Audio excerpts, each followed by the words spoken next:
Hi mga karon, Bel, kumusta niyong Bernes? Happy ba gihapon? Sa mga magulanon diha, kay labi na bawd pa, kay ganahan og island hopping, uban pang mga aktibidades, am-ami sa imong kagalingon kay mahuman ra ng tanan. Am-ami sa imong kagalingon og kaon ug pagkaon nga makalipay nimo. Timan ana ginang kinabuhi.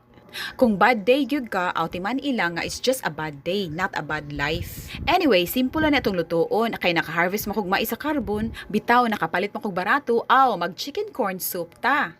Makapangutanan na pug kadiha mais na sad. Oh, pero this time nasa chicken ug labaw sa tanan napay mga vegetables, di ba? So nakaila na mo nako, hinabaw gyud ko kay mura gyud kog angkan.